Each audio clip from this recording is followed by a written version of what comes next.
Hello, Clash fans. Trample damage coming at you this morning from the wake of a clan war where I felt kind of bad because I ended up having my other Town Hall 11 that I had finish upgrading during the war. And so my opponents, which were two Town Hall 11s and a Town Hall 10, had a weaponized Town Hall against them. And because I always maxed my Town Halls, they were up against what was already going to be an arguably difficult base to attack. For a Town Hall 11, but I sort of inadvertently put the nail in the coffin, and I tried to join their clan ahead of time, telling them, hey, I'm really sorry about this, and they did actually end up joining my clan after the war, just to chat for a little bit on the outcome of it. What I'm going to do is just run you through what my game plan was in this war, which was not to use, because this base here, when I upgraded to Town Hall 12, I had a ton of loot from the end of season, and the gold pass was still running, and I had a bunch of Clan War League medals, and so I upgraded my army camps and my clan castle and everything very quickly, and then I thought, wow, this is just completely unfair. So I decided that what I would do is only give myself 5 attacks, which you can see here, we ended up with a perfect war on just 5 attacks. So I feel fair about it. They actually did join after the fact, and oddly enough, this guy Giovanni, it's a French clan, very friendly. We ended up chatting a little bit after the war.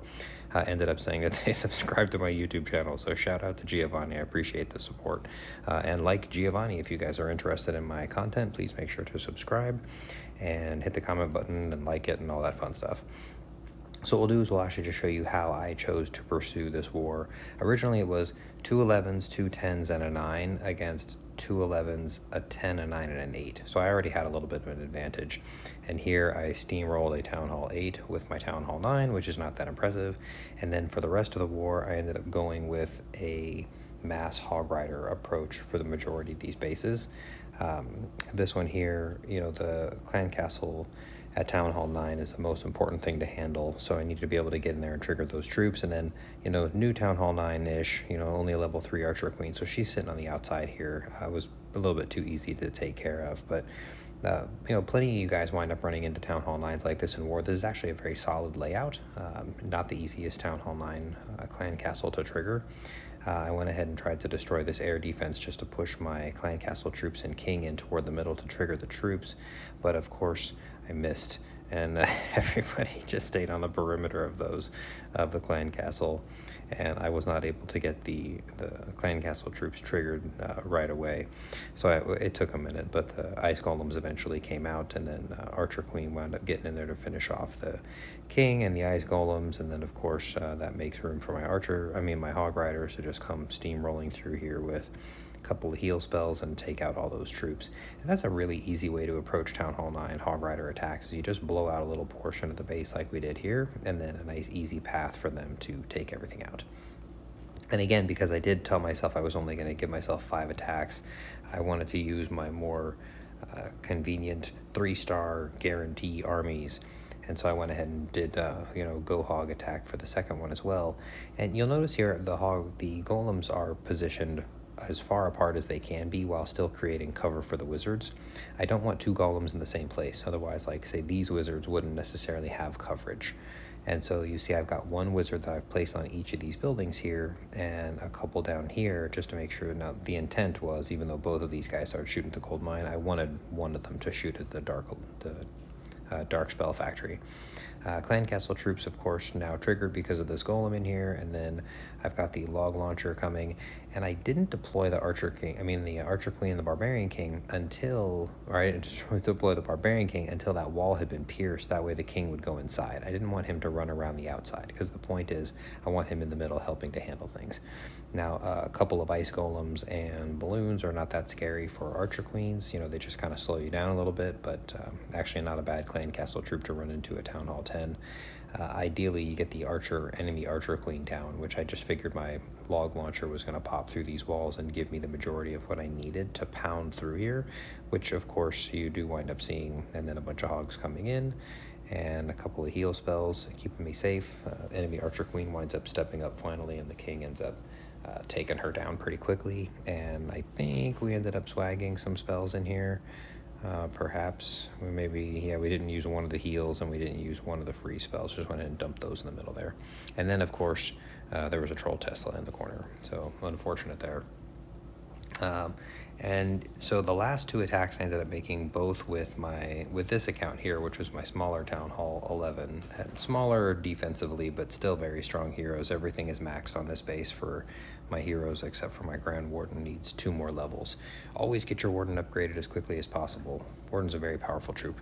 So I did go with 2 different attacks on these Town Hall 11s. I ended up attacking this one, which was, I actually thought this was a pretty cool layout, but I attacked this one with a Go Hog army.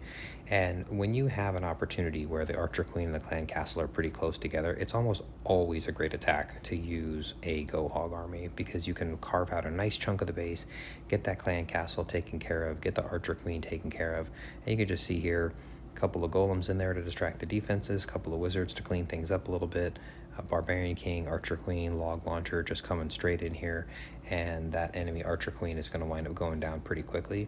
A lot of people wind up wanting to go straight after the Eagle Artillery, but honestly with Hog Riders, when you've got the Grand Warden being saved to go in with them, they usually have plenty of time to be able to start destroying some of these defenses on the way toward the Eagle Artillery, and between the Eternal Tome and the 4 heal spells, you can usually keep the Hogs very, very safe on their way in.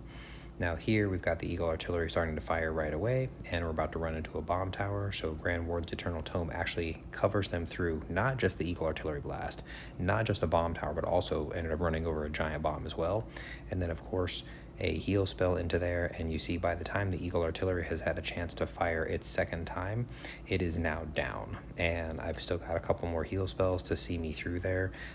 Enemy heroes are down, my Archer Queen making her way through the middle there. Again, ended up managing to swag a heal spell that I didn't need, and didn't even need the Archer Queen's ability. Go Hog armies are so powerful. I strongly recommend you guys give them a try at some point if you get a chance. So this is, a little bit more of an awkward layout, which is a really great layout for Town Hall 11, can certainly confuse people.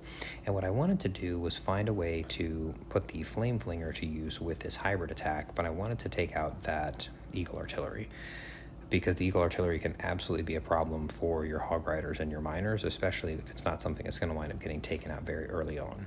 Now here I went ahead and deployed my Flame Flinger in the corner. The idea here is because there were no Expos and no mortars close enough to stop the Flame Flinger, all I needed to do was send a Giant in to check for Hidden Teslas and Skeleton Traps. And once I knew for sure that Flame Flinger was going to be safe, I went ahead and deployed it, and we'll come back and check on that in a minute. That Flame Flinger is going to take out a ton of these defenses over here.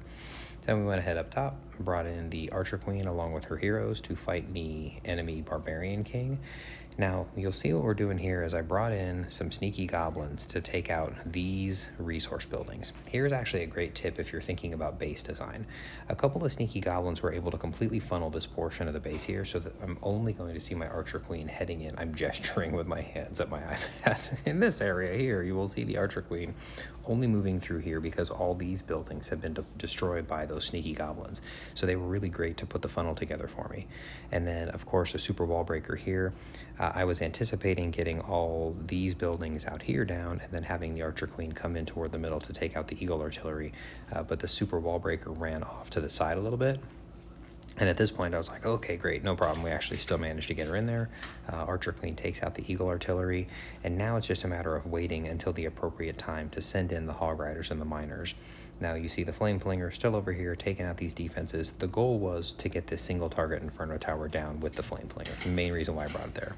And of course, Archer Queen trying to trigger the Clan Castle troops. That way my Hog Riders and Miners later do not have to deal with those. Rage spell on there to boost those healers so that they'll be able to keep the Archer Queen alive as she is taking damage from some of those defenses. And she does eventually power herself through them. Flame Flinger still working over there on that single target tower.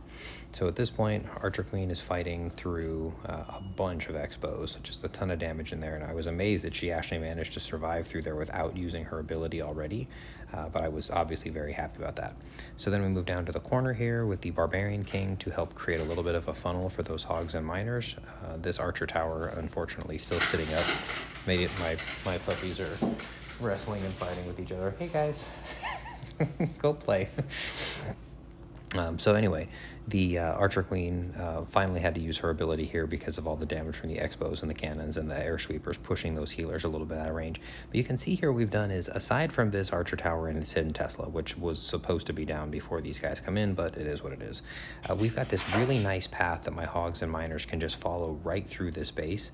And because the Flameflinger has done such a good job of clearing out this side of the base, the only defenses I need to get through are just right through this path right here. So this is exactly the kind of thing you want to do for a Hog Miner hybrid attack, is use the Archer Queen to create a little bit of a path on one side, and then especially with the advent of the Flameflinger, I've got a Yeti and a Valkyrie coming out after the Flameflinger has denuded this entire corner of the base of the defenses.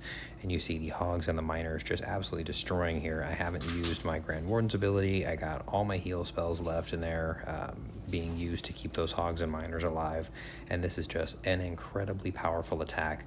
Again, I would have liked to have that Archer Tower and that hidden Tesla taken down beforehand, but the Hogs and the Miners don't worry about the walls, so cleanup is always an absolute snap. I did end up having a friendly conversation with some of the people from the other clan that said, hey, you know what, you did a good job, appreciate you not attacking with the Town Hall 12. I ended up not a bad attack against this, but of course weaponized town halls are incredibly difficult to deal with. They did employ a Flameflinger to take out both of these Inferno Towers, which I should have, maybe I need to redesign this base, because this was a pretty slick use of the Flameflinger. And that is, especially for an air attack, whether it be Electro Dragons or regular dragons at Town Hall 11, being able to get all of your air defenses or all of your single target towers taken out first was pretty powerful. The Queen did manage to fight through the Hound and the Balloon that I usually put in my clan castles for smaller wars like this and power through the Town Hall, but wasn't enough. Those 5 dragons weren't able to wind up taking down the rest of the base between the Archer Queen and all those Expos in there, but a valiant effort by Hyperclash, who have an incredible war record, by the way. And then this base here, which is one of my favorite Town Hall 10 layouts, managed to defend against the Town Hall 11 Dragloon attack. I love that base layout. So shorter war for today, just wanted to share, I am absolutely I talk about free war armies. My brain is scrambled. I talk about fair play all the time. You see here, I'm very competitive. I am totally relaxed, and I love clan wars. This is a testament to the type of attacker that I am. Having a base finish upgrading in the middle of a war, I had decided that I was only going to use 5 attacks to make this a fair war, and it turned out at least to be somewhat fair, because I am a brilliant attacker and I managed to 3-star all their bases, but that was the best I could do in order to try and balance things out. I hope you guys enjoy this video. I hope I get to editing it pretty soon here. Things have been pretty busy through the holidays, and I'm hoping to get back to posting pretty soon here. In the meantime, check me out on TikTok. I got all kinds of fun stuff there, and I did start a Twitter account, which I'm not sure what to do with that, but I'm going to try and make some fun content on there at some point, or just post random crap that hopefully people find engaging. In the meantime, make sure you share this with your friends and clanmates, and Trample Damage saying, happy 2022.